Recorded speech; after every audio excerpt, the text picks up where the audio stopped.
Hello students, good morning. We have come to the end of the chapter 1 integers.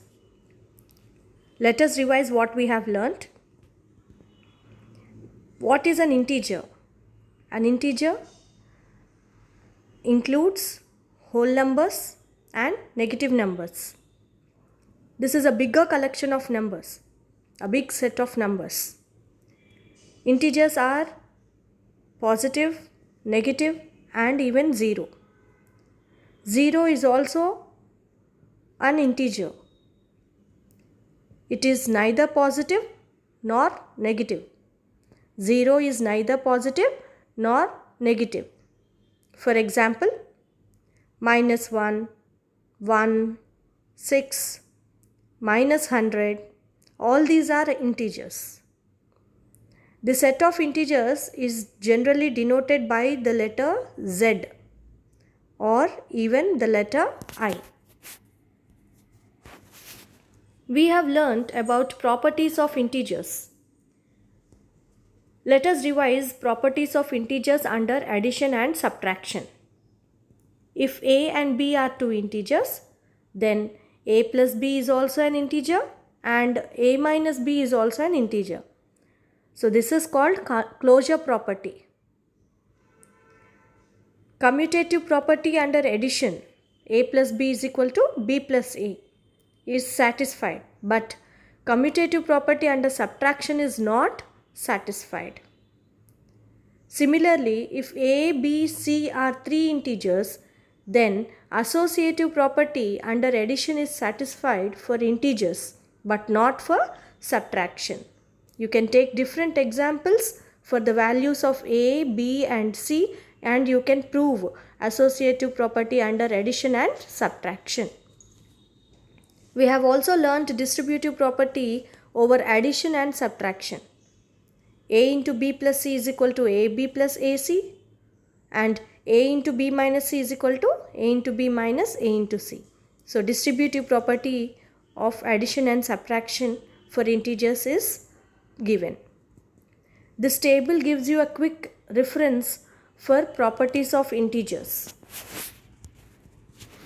Now let us see properties of integers under multiplication and division. Closure property under multiplication is satisfied for integers and not satisfied for division. If a and b are two integers, then a into b is also an integer. But a divided by b may be an integer, may not be an integer.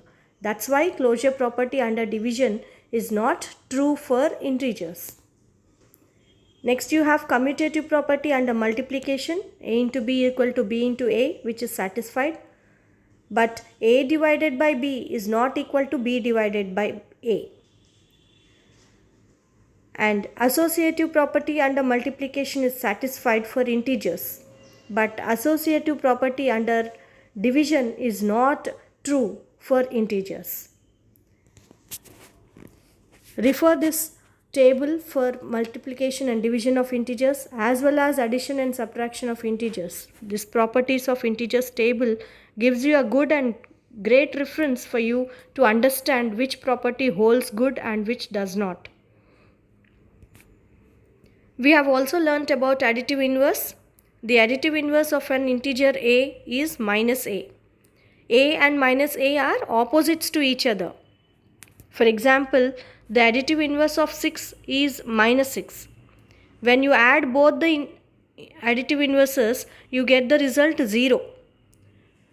6 plus minus 6 is 0. Absolute value of an integer. This absolute value gives you the positive result. That means, for example, the absolute value of minus 7 is plus 7 and the absolute value is always written in modulus. You can see two lines written vertically for minus 7. You read it as modulus of minus 7. Similarly, the absolute value of a positive integer will remain positive itself, whereas the absolute value of a negative integer when written in modulus gives you a positive value. Then what about the value of absolute value of 0? It is 0 only. Additive identity. For any integer a plus 0 is equal to a and 0 plus a is also a.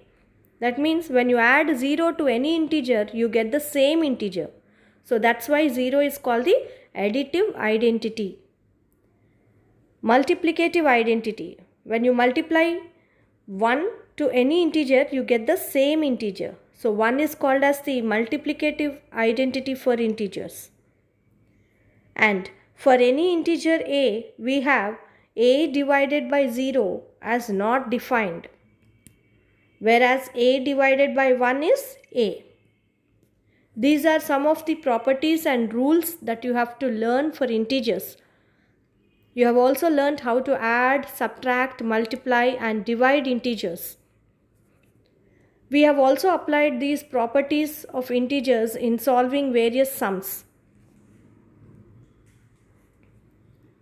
Now that you have learnt about these properties of integers and solved many sums, you can refer Number Magic textbook to solve many sums. The classwork and homework which are given to you must be neatly completed for chapter 1. Mention the dates and also complete the work neatly. Any student may be asked to post their classwork or submit their classwork and homework at any point of time. So, chapter 1 must be neatly done in both classwork and homework as given by the teacher.